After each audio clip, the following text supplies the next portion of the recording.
Fala, filhotes, estão vivos? No vídeo de agora nós vamos falar um pouquinho sobre os ideais iluministas, né? Alguns monarcas europeus procuraram encarnar os ideais iluministas em suas ações político-administrativas, empreendimento que foi conhecido como o despotismo esclarecido. O déspota esclarecido mais célebre foi o Frederico II da Prússia, também chamado Frederico o Grande, muito bem relacionado com os filósofos intelectuais da época, chegando ele próprio a escrever alguns textos de caráter filosófico.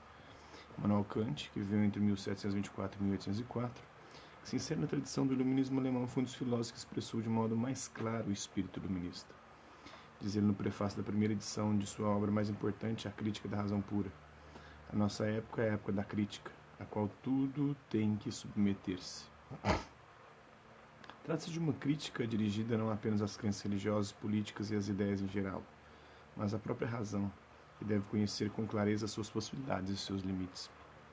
Kant redigiu em 1784 um opúsculo intitulado Resposta à pergunta o que é esclarecimento, ou Aufklärung alemão. O termo alemão Aufklärung é bastante polissêmico, tem sido traduzido de diversos modos, como esclarecimento, iluminismo, ilustração, filosofia das luzes, que se tornou essencial para a compreensão dos ideais iluministas. Nesse texto, o autor enuncia a grande divisa do iluminismo, sapere aude, ou use saber, expressão em latim que significa usar e saber, buscar o conhecimento por si mesmo, defendendo a liberdade da razão, que não deve submeter-se a nenhuma autoridade externa, mas apenas a si própria. Mas uma coisa é defender um uso autônomo da razão, outra coisa é conseguir colocá-lo em prática.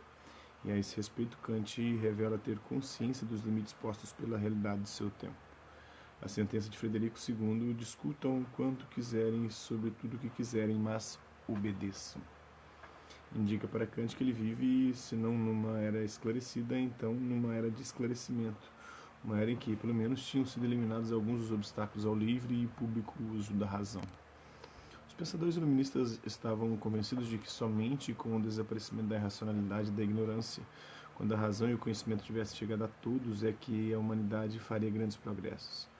Essa perspectiva, a obra emblemática desse movimento, foi a Enciclopédia, escrita entre 1751 e 1772, para a qual contribuíram quase todos os filósofos iluministas e que visava lutar contra o preconceito e a ignorância.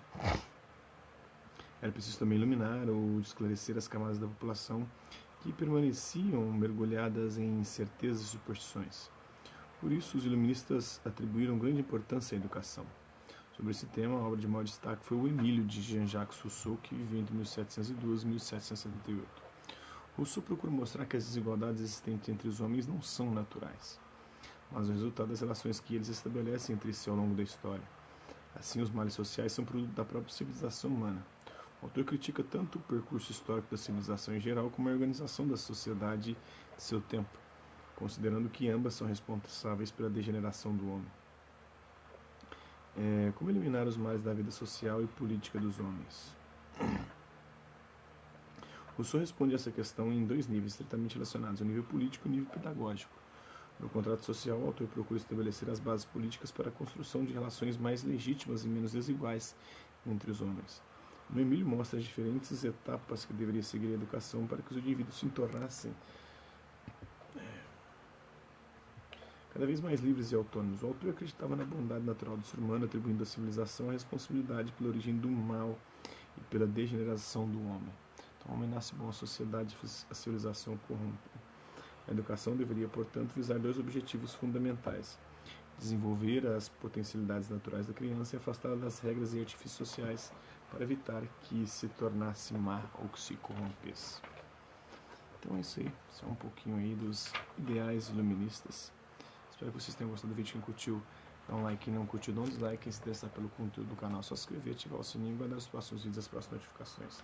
Deixe também seus comentários e o que você está achando dos vídeos, sugestões de temas e assuntos para serem abordados em vídeos posteriores. É isso aí, hasta la vista, babies, e até a próxima.